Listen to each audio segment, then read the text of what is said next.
माननीय गृह मंत्री जी।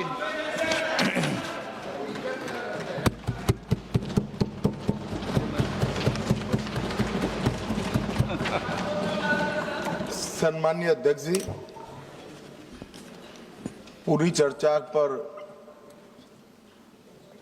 सरकार का जवाब तो कल मैं दूंगा, परंतु अब तक जो चर्चा हुई है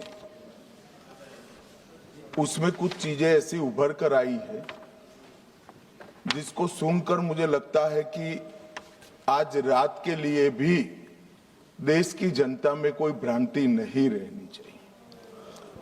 तो वो चीजों की स्पष्टता करने के मर्यादित उद्देश्य से मैं यहां पर खड़ा हुआ हूं। माननीय अध्यक्ष जी,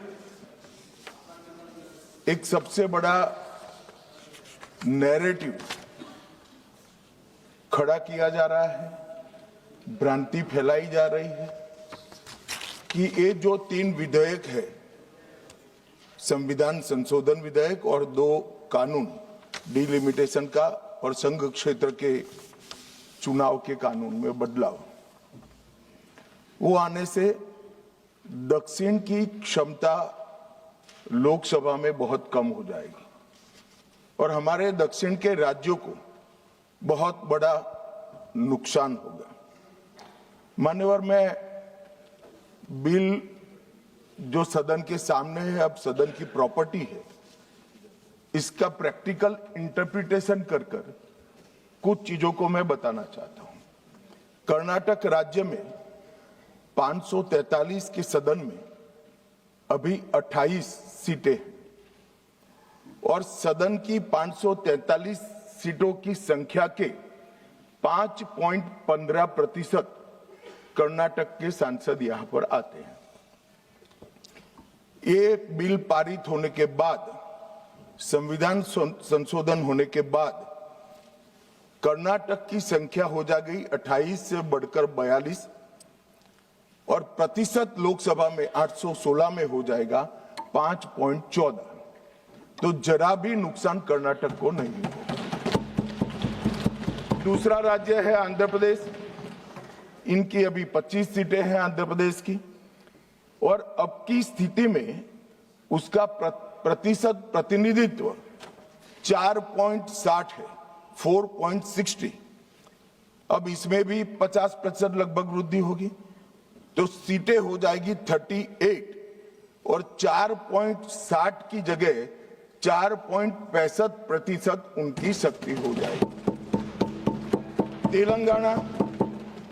तेलंगाना में 17 सीटें हैं अभी और उनकी शक्ति 543 के सदन में प्रतिशत 3.13 है। अब उसमें 50% की वृद्धि होगी और सीटें हो जाएगी 26 और 3.13 की जगह 3.18% उनकी क्षमता।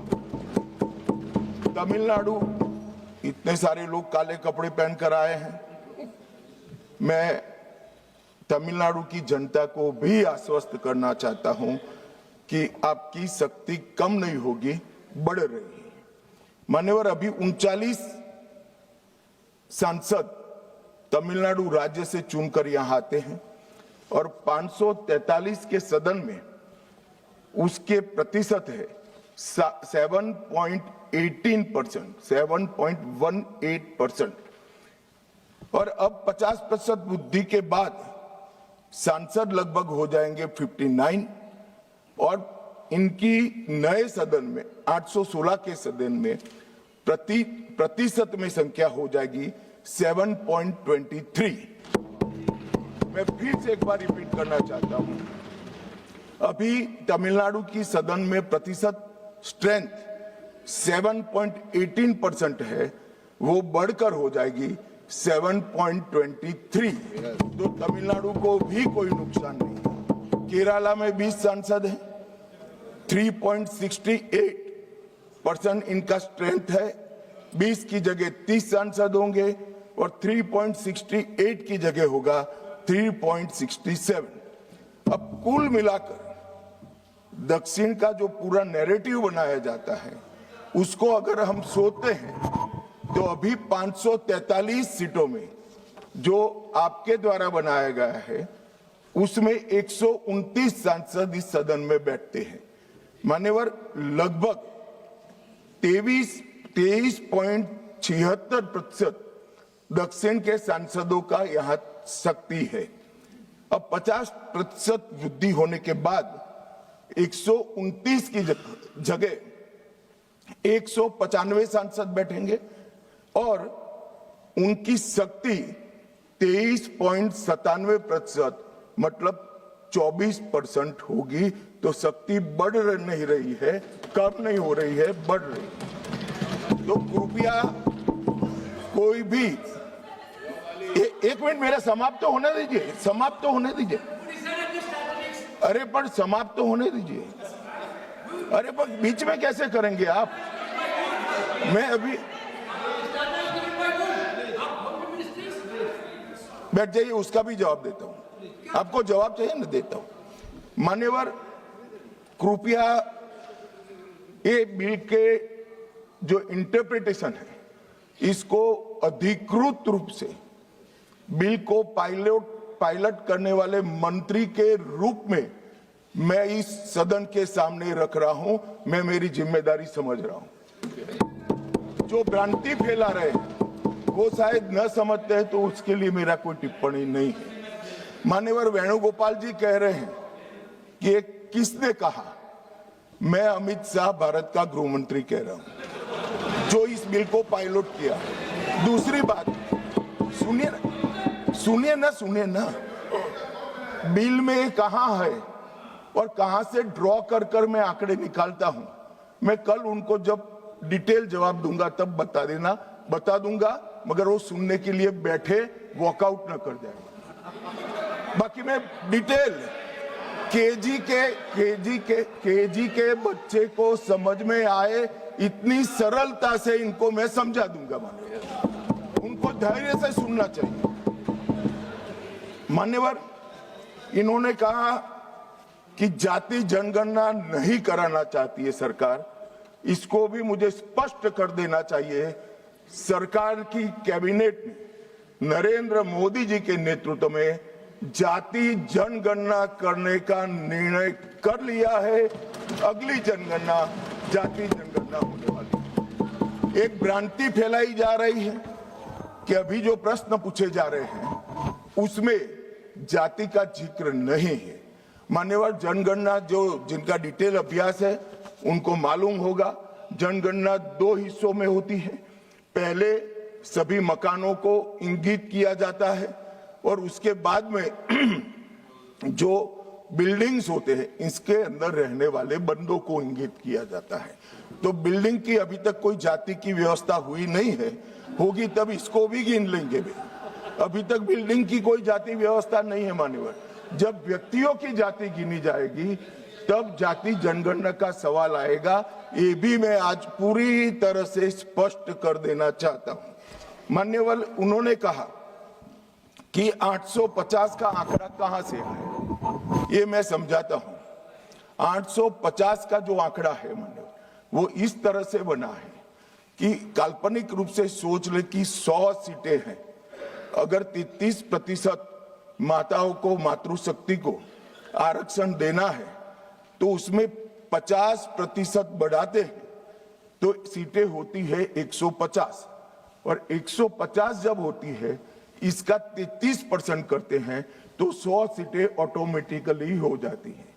जो 543 सदस्य बैठे हैं इसमें 50% वृद्धि होगी।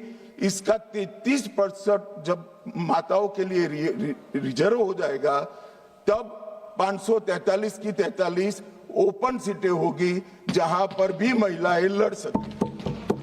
तो ये 50% इस तरह से आया है। और 850 है वो राउंड ऑफ फिगर है। 816 एग्जैक्ट संख्या होगी। ये फिर से पूछेंगे कि ऐसा क्यों किया है, तो अभी भी राउंड ऑफ फिगर जो है ये 543 नहीं है, 543 से ज्यादा ही है। अब उन्होंने कहा कि वृद्धि कैसे करोगे आप? 550 इतना तो समझ जाएंगे भाई। मैं केजी कहा तो तुम सात अर्थ में केजी की तरह करने लगे। मान्यवर, इन्होंने कहा कि ये बिल में लिखा नहीं है। सांसद ज्योतिमणि और दक्षिण के कई सारे सांसदों ने कहा, मेरा कल समय ले ले, मैं पढ़वा दूंगा। वैसे समय लेने की जरूरत भी नहीं है। कल मैं सदन के सामने ये डिटेल पूरा देश समझ पाए इस तरह से समझा दूंगा। मान्यवर, डीलिमिटेशन कमीशन का जिक्र है कि डीलिमिटेशन कमीशन में आप आपके लोग बिठा दोगे, ये करोगे, वो करोगे। तो मैं माननीय सदस्य प्रियंका जी को कहना चाहता हूं, हमने डीलिमिटेशन कमीशन एक्ट के अंदर कोई बदलाव नहीं किया है। फुल स्टॉप कोमा में आपका डीलिमिटेशन कमीशन एक्ट को हमने रिपीट किया है। अगर आपने उस वक्त मैनिपुलेशन किया है तो मैं इतना कह सकता हूं, आप कह रही हो कि इससे मैनिपुलेशन होगा, तो आपने अगर उस वक्त ये एक्ट का उपयोग कर कर मैनिपुलेशन किया होगा तो मैं इतना कर सकता हूं कि हम नहीं करेंगे और मैं कुछ नहीं कह सकता। मान्यवर, एक वाक्य आया कि तमिलनाडु बंगाल में चुनाव हो रहे हैं और ये नया एक्ट आ गया। मान्यवर,